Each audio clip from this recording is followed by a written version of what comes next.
You set the boundary, and then came the fallout, the silence, the eye roll, the shift in tone. Or maybe it wasn't from them. Maybe it came from the inside. That voice asking, did I overreact? Should I have just let it go? Oh, was that too much? Today, I want to talk about the rebound effects of boundaries. Not just the courage it takes to say no, but the strength it takes to stay steady when others push back and when your own self doubt starts to creep in. Because in my experience, boundaries are brave. But what comes after? That's where the deeper courage lives. Welcome back to the Courageous Exchange. I'm Deb Carville, and this week, we're talking about what happens after you set the boundary and how to keep showing up even when it gets hard. Let's start here. Pushback is part of the process. Sometimes it's direct, a snide comment, a defensive reaction, or someone flat out ignoring your request. But more often, it's subtle, a delay in response, a shift in how someone treats you, that unspoken tension in the room.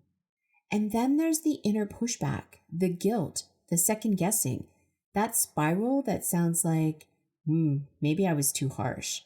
Maybe I should have just taken it on. But here's the thing, boundaries don't create conflict. They reveal it.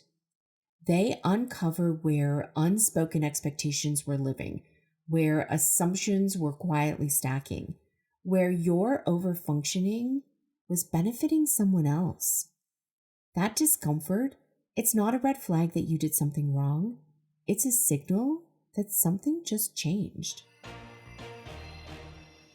So why does this happen? When you change a pattern, especially one that protected others from their own discomfort, you create cognitive dissonance. And for some people, that feels threatening. Neuroscience tells us that our brains crave predictability and safety.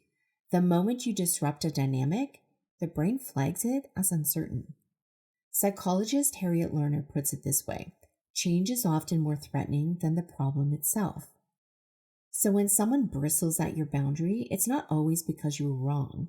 It might be because they counted on your yes. When you set a boundary, you're changing a dynamic that someone else may have depended on, consciously or unconsciously. They may have benefited from your constant yes, whether it was you picking up extra work, always being available, or smoothing over discomfort. Your yes made their life easier. When you shift and say no, it disrupts their expectation. That disruption can create discomfort, disappointment, or even defensiveness for them. But their reaction isn't proof you were wrong. It's simply evidence that they were accustomed to your old pattern. Their pushback is often about their discomfort adjusting to a new boundary, not a verdict on whether your boundary was fair, reasonable, or necessary.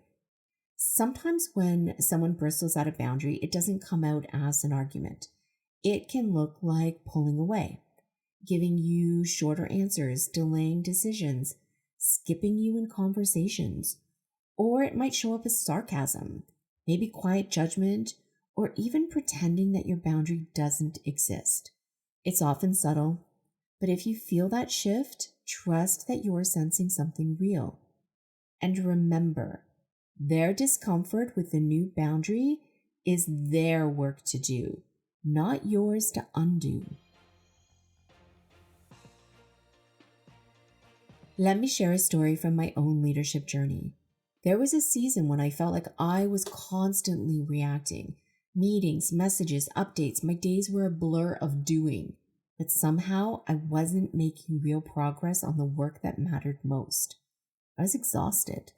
Not from physical effort, but from fragmentation.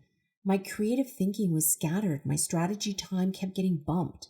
And I realized if I didn't protect space for deep work, no one else would.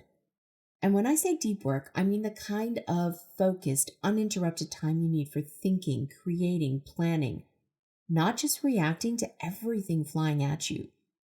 It's the space where real leadership happens. So I blocked 3 hours every Friday morning. No meetings, no emails, no chats, just me, my thoughts, and the courage to think deeply again. I set the boundary, shared it with my team, held it, even when others tried to squeeze in just a quick thing.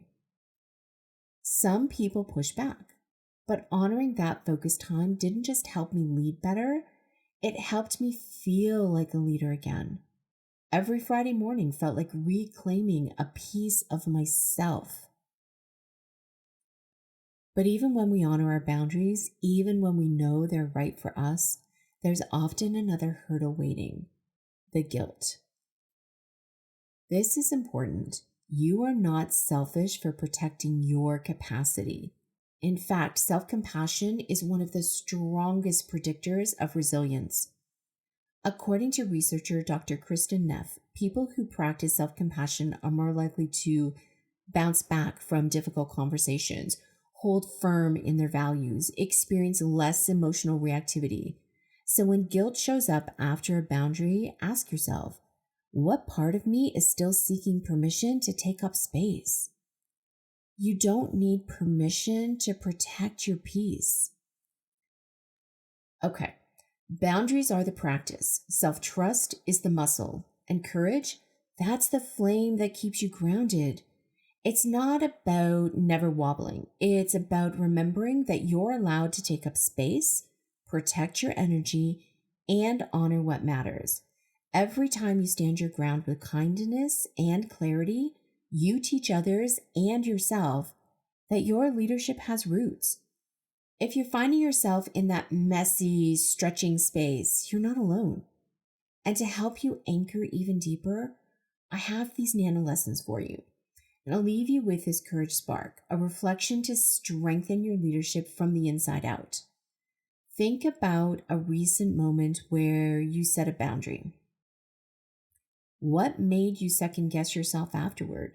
And what would you tell yourself now from a place of compassion? Write it down, speak it aloud, hold it close. And for your power pivot, the next time guilt creeps in, try this. It's not selfish to set a boundary. It's leadership. It's love. It's enough. Say it until your nervous system believes it. And remember, leadership isn't about getting it right every time. It's about choosing again and again to stay connected to your courage, even when it feels tough. Thanks for being here with me today. The people who value your leadership will honor your boundaries, and the ones who don't, that's not yours to carry. Keep showing up, keep protecting what matters, keep practicing the courage to lead with your whole self, even when it feels tough.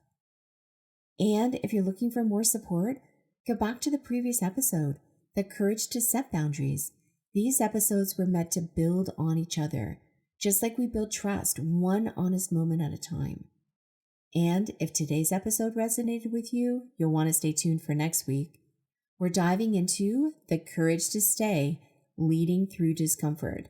Because sometimes the hardest part isn't setting the boundary, it's staying steady after. I can't wait to keep growing with you. I'm Deb Carville.